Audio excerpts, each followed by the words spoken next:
L'immeuble plein ciel les domine toutes de ses 15 étages, visibles de partout. L'édifice est le plus haut d'Arcachon.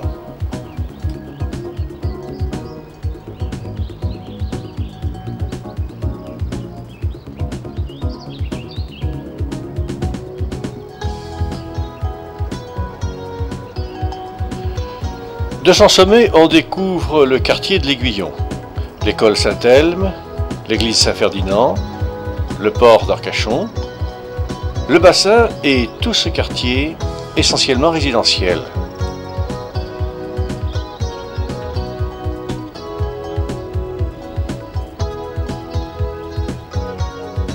À la place de l'actuelle Arcachon marine s'élevait une dune naturelle. La route départementale 650 Arcachon-La Teste court dans la moitié supérieure de l'écran.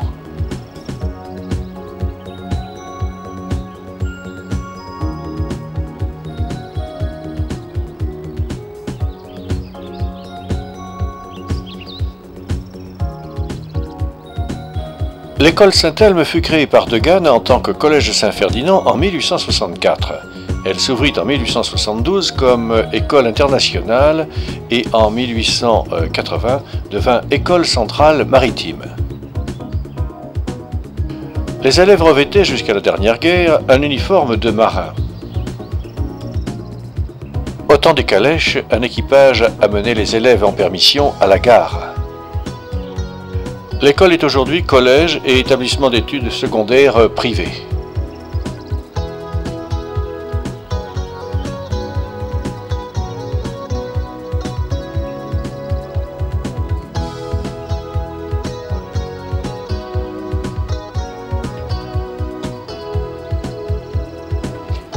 De grands voiliers appartenant à l'école firent avec les élèves des voyages au long cours qui les amenaient à Alger ou même à Rome.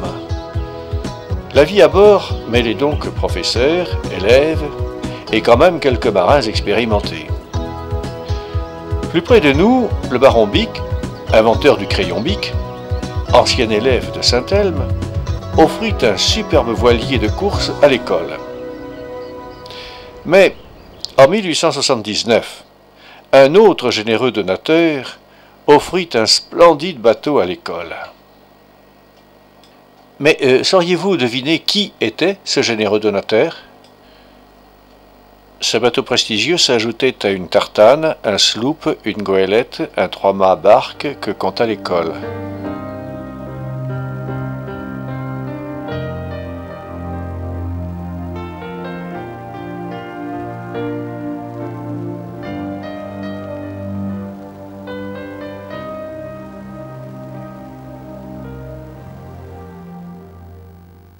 Oui, ce fut le pape lui-même qui reçut en souriant ces petits matelots français, selon son expression.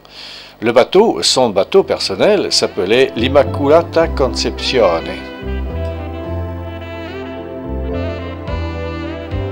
La dune du Pilat est une attraction internationale. Elle attire 1 200 000 visiteurs par an et pas seulement en été. Ces vues en veulent la démonstration pour avoir été prises en hiver. À ses pieds, la plage constitue une promenade agréable. La dune est longue de 3 km, comme le parc Pereire déjà vu. Son ascension est amusante, mais loin de tout repos. Elle est le paradis des enfants que les parents peuvent laisser s'ébattre en toute sécurité. En 1875, elle n'avait que 75 mètres de hauteur, alors qu'elle dépasse les 100 mètres actuellement.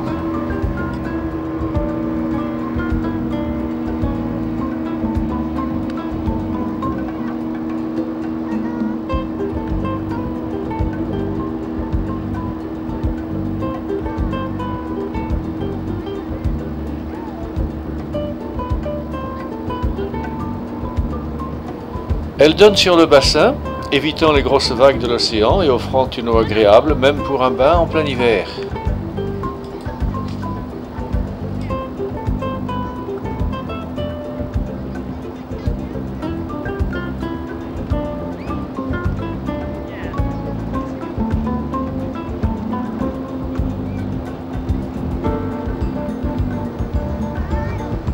La montagne de sable des guerres immobiles, elle avance vers la terre, poussée par le vent marin et se nourrissant du sable des bancs et de la plage. Elle peut avancer de 5 à 6 mètres par an, dévorant la forêt qu'elle abrite.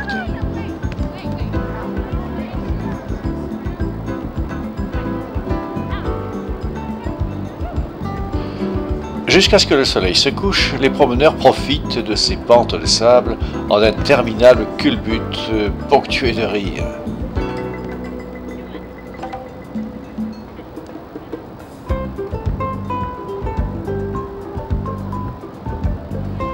Les plus sages attendent la féerie du coucher du soleil sur le bord d'Arguin et les passes. Les eaux du bassin, confrontées au bouillonnement de l'océan, se transforment alors en un miroir d'argent qui a valu le nom de Côte d'Argent à ses rivages. Les promeneurs s'attardent pour jouir de ce moment unique. Les dunes constituaient, dès le Moyen-Âge, un danger pour la région en raison de leur envahissement sauvage. La plantation des pins à la Révolution régla le problème. Mais si vous êtes allé à la dune, la pente côté terre est plus abrupte, moins abrupte ou aussi abrupte que côté mer? La réponse est facile, hein? C'est véritablement un cadeau.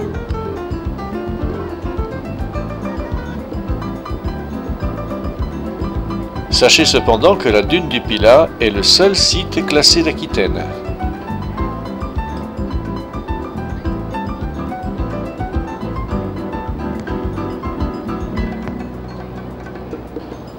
C'est bien sûr du côté terre que la pente est la plus abrupte et elle donne lieu à des jeux inattendus de glisse.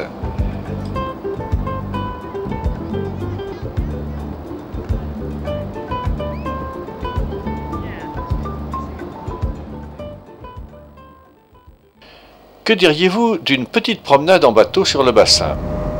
Longeons les pignottes, ces petits troncs d'arbres délimitant les parcs à huîtres, et passons auprès des cabanes sur pilotis, sur échasse, et prononcez bien cabane Tianquet, si vous voulez vraiment parler gascon.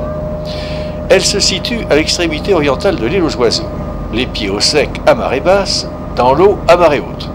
Elles sont le rendez-vous de ceux qui possèdent un bateau en été et qui trouvent là une plage de sable fin très agréable.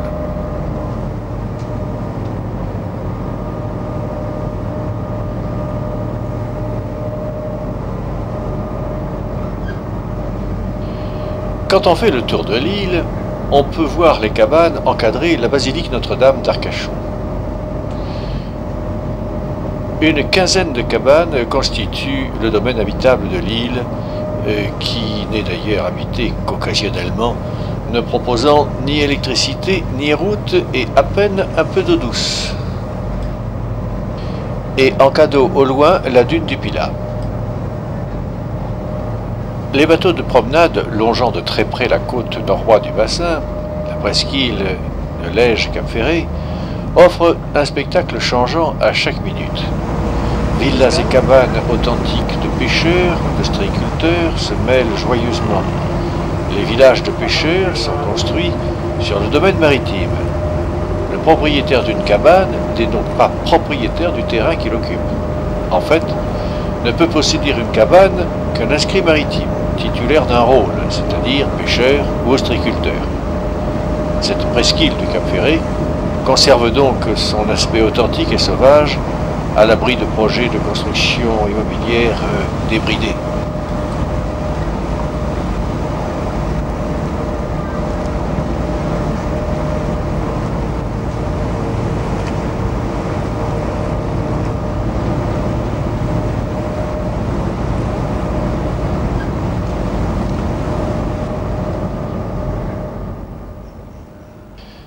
D'ici, on a une vue panoramique sur la dune du Pilat, éclatante de blancheur dans son écrin de jade et d'azur.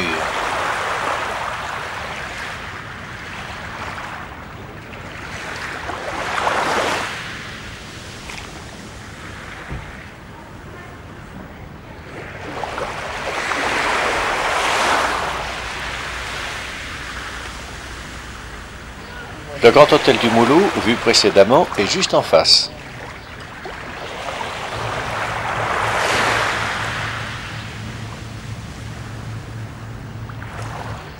Le village de l'Herbe conserve une chapelle de style mauresque où le culte est donné au beau jour. Arcs outrepassés et croissants se mêlent à la croix.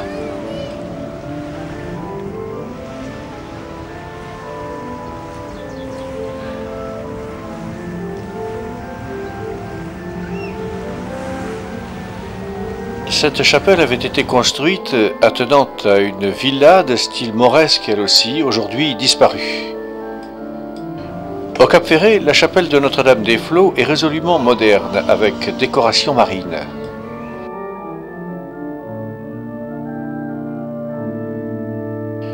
Le phare du Cap-Ferret, reconstruit après le départ des troupes d'occupation qui avaient fait sauter celui qui avait été élevé en 1839 et transformé en 1904, émet un signal lumineux, la nuit, en forme d'éclat. Mais sous quelle forme ?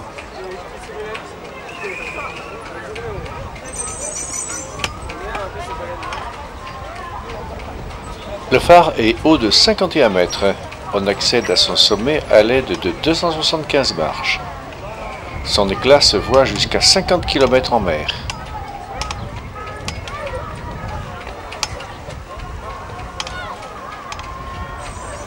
Réponse, vous avez gagné. C'est un éclat rouge toutes les 5 secondes.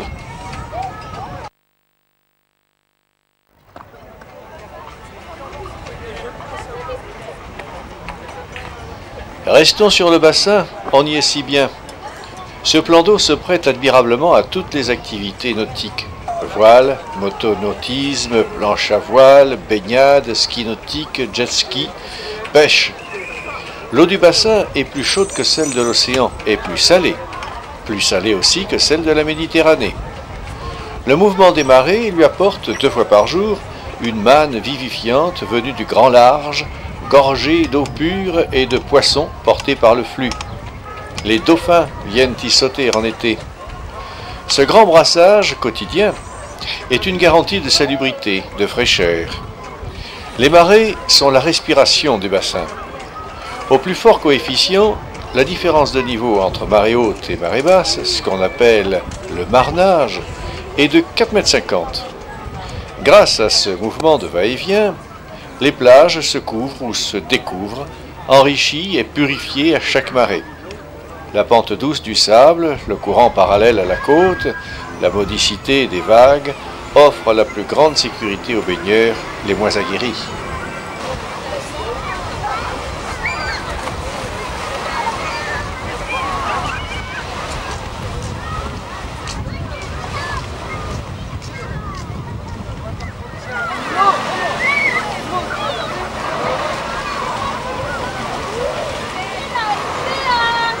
De nombreux corps-morts ajoutent leur mouillage possible aux 2560 offerts par le port de plaisance.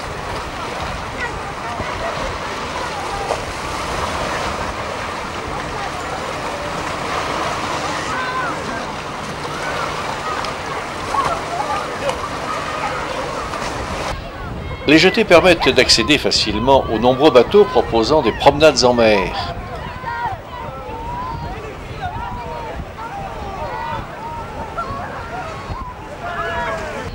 Du bout de la jetée d'Ayrac, la haute silhouette du palais des Congrès se détache sur le ciel, cachant mal les clochetons du casino de la plage.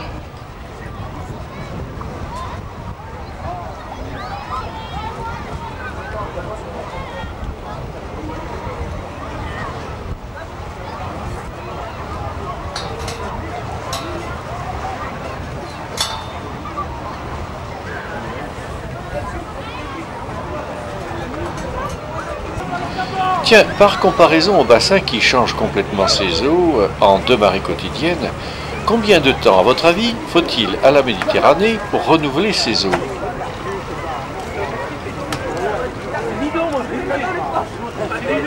Le bassin a une étendue de 15 500 hectares à marée haute, 5 500 à marée basse. Il renouvelle donc ses eaux aux 2 tiers à chaque marée, et il y a 2 marées par jour.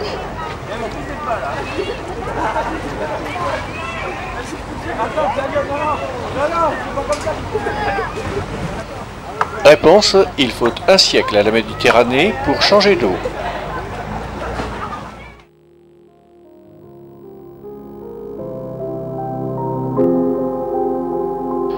La mairie d'Arcachon porte à son fronton le blason de la ville sculpté dans la pierre.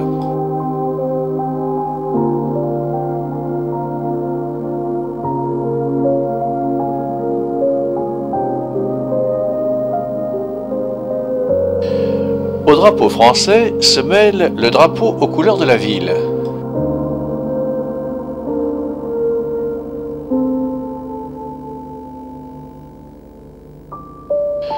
Voici l'écusson de la ville avec ses armoiries. Détaillons-le ensemble.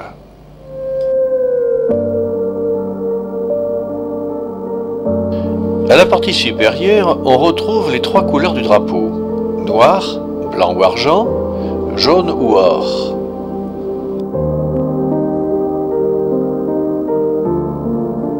La ruche rappelle l'une des activités d'Arcachon au moment de sa création, en 1857.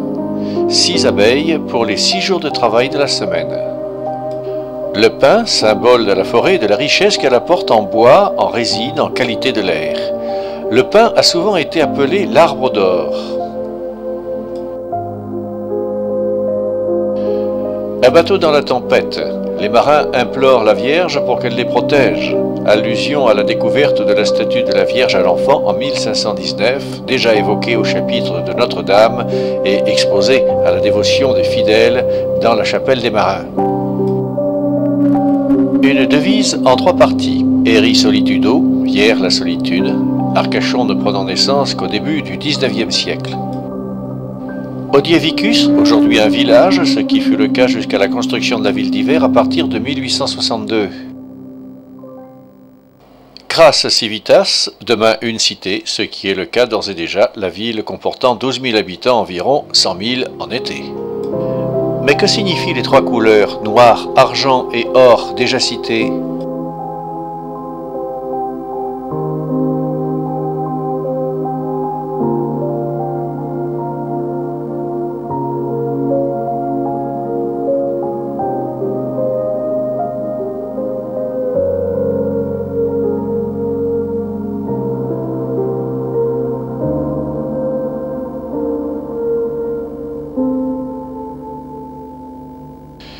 Voici donc la réponse.